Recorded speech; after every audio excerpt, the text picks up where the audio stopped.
Hello guys, it's Yel Mariano and welcome back to my vlog. So sa video natin ngayon guys, pag-uusapan naman natin yung tatlong mistakes ng mga OLA or online lending apps kung bakit maraming mga borrower yung hindi nakakabayad sa kanila. At kung isa ka sa mga borrower ng mga OLA or online lending apps na hindi nakapagbayad on time dahil sa gipit ka, I'm sure alam nyo itong tatlong mistakes na to kung bakit hindi ka nakapag-settle ng payment mo sa kanilang applications. So kung interesado ka sa ating topic ngayon, please keep on watching.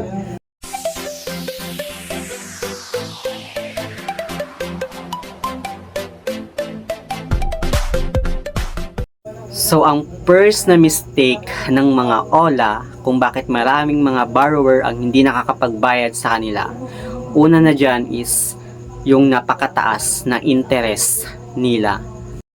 Halimbawa guys, humiram ka ng 7,000 sa isang online lending apps. Tapos, ang nakakadismaya pa dun, hindi mo siya buong-buo na makukuha. Kasi nga, nandoon na yung transfer fee, management fee, processing fee, at service fee, kung ano-ano pang mga fee na nakalagay sa ng applications. Halimbawa guys, sa 7,000 na hiniram mo, ang ma-receive mo lang dun na amount, kunwari, is 4,000 plus. Then, meron pa silang mga hidden charge or meron pa silang pinapatong na interest. Yun, yung isa sa mga reason kung bakit maraming mga borrower ang hindi nakakabayad sa kanilang applications. Kahit sabihin mo na under ng SEC yung isang online lending apps, kung hindi naman sila sumusunod sa tamang interest na ipinapataw ni SEC, mahihirapan talagang magbayad yung mga borrower dahil nga sa laki ng kaltas at laki din ng interest na kinukuha nitong mga online lending apps. Lalo na kapag nag-due ka or overdue ka sa kanilang applications, everyday ang laki ng interest nila. Like, halimbawa, nag-i-interest sila ng 120 plus, 150 plus, or 200 plus. Everyday yun guys, hanggang sa pag hindi mo pa nababayaran yung loan mo sa applications, palaki ng palaki yun. And ito nga guys, nakalagay sa interest rate ni SEC, lalo na kapag nag-overdue ka lang ng 1 day, 2 days, or 1 week. Nakalagay dito guys, at sinabi niya dito, na meanwhile, lending and financing companies may only charge penalties up to 5% per month for late payment or non-payment on outstanding scheduled amounts due. So ayun lang guys, dapat 5% lang yung pinapatong ng mga OLA or online lending apps sa kanilang interest kapag nag-overdue ka.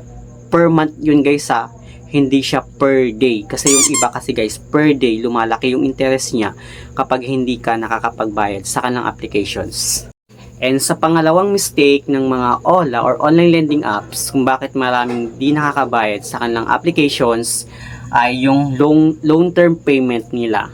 Diba mostly guys, sa mga online lending apps na nakikita natin sa Google Play Store, ilan lang yung mga nag-offer ng 1 month, 2 months, or 3 months. At yun yung mga legit talaga na applications na nakikita natin sa Google Play Store. Pero mostly karamihan talaga guys na nandun sa mga OLA na nakalagay sa Google Play Store, nag-offer lang sila ng hanggang 7 days repayment. Isipin mo yun guys ha. Halimbawa, isa kang employed sa isang company. Ang sweldo mo is kinsenas katapusan or 15-30 yung sahod mo. So, saan mo hahanapin yung ibabayad mo sa mga OLA or online lending apps kung ang sahuran mo is 15-30? Saan mo hahanapin yung pera na yon in just 7 days? Kasi nga, mostly, diba, 7 days lang yung repayment ng mga online lending apps. Yung mga tinatawag nilang online loan shark or mga fly-by-night na OLA. Ang dami din nilang mga false advertisement. Then, sa kanilang dashboard, makikita mo doon na nag-o-offer daw sila ng 120 days to 280 days. Pero kapag once na nakapag-submit ka ng applications mo at nag-confirm ka na ng loan mo, doon mo lang makikita na 7 days repayment lang pala sila. So, doon pa lang guys, may hirapan talaga ang mga borrower na makapagbayad sa kanilang applications dahil nga sa napakababa, napakaikli lang ng panahon or napakaikli ng kanilang long-term payment na hindi naman talaga totoo na nag-o-offer sila ng long-term payment kasi nga biktima tayo ng kanilang false advertisement. At yun talaga yung way ng mga OLA na to para makapang-scam. Kasi in-scam tayo in-scam tayo sa long-term payment nila, pati na rin sa lang interest, false advertisement, pati na rin sa Google Play Store nakalagay din doon yung kanilang interest rate na hindi naman talaga totoo, na hindi naman nila ina-apply sa kanilang mismong applications.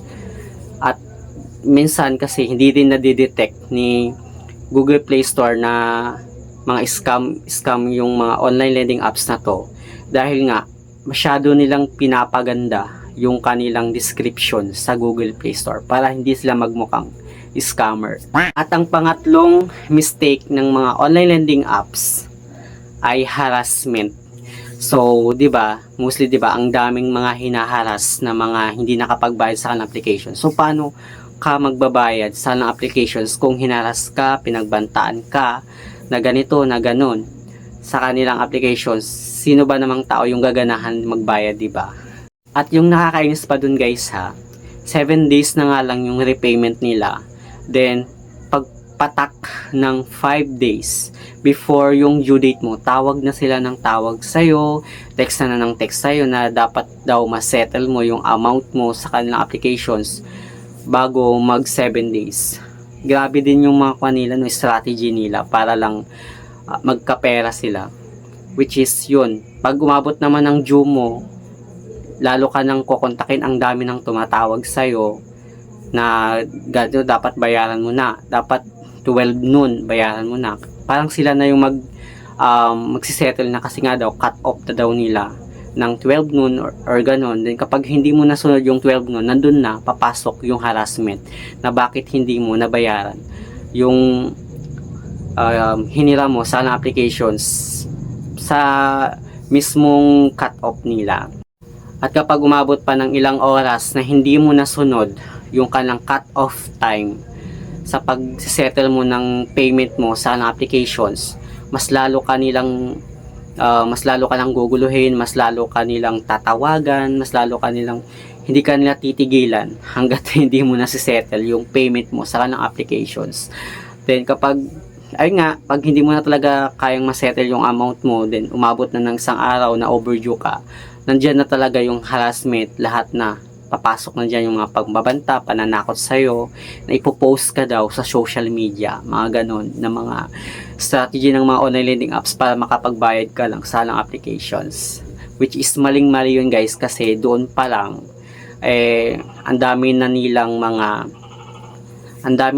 mga nilabag na rules against sa batas. Kahit sabihin mong good payer ka, kung gano'n naman yung strategy ng mga online lending apps na to, mahihirapan talaga or may mga chance na tatamarin na lang yung isang borrower na magbayad sa applications, lalo na kung pinagbabantaan na siya. Pero yung iba kasi guys na mga borrower, kung bakit hindi nakakapagbayad kasi nga gipit pa sila or wala pa silang perang may pambabayad sa mga online lending apps. Yun yung isa sa mga dahilan kung bakit maraming mga borrower ang hindi nakakapagbayad sa applications. Kaya sana naman yung mga online lending apps dyan na tinatawag na online loan shark or mga fly-by-night na loan apps, bigyan naman sana ng consideration yung mga borrower kasi hindi naman sa mismong due nila may pera na sila. Bigyan naman sila ng consideration na makapag-settle ng payment nila. Huwag nyo naman idaan sa pangharas agad dahil lang hindi sila nakapagbayad sa mismong due nila. Ganon. So ayun lang naman guys yung topic natin for today's video about sa 3 mistakes ng mga online lending apps kung bakit maraming mga hindi nakakapagbayad na borrower sa kanilang applications.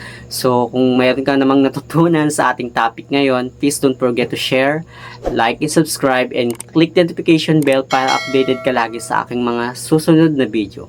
Thank you guys, thank you for watching, and see you on my next video. Bye!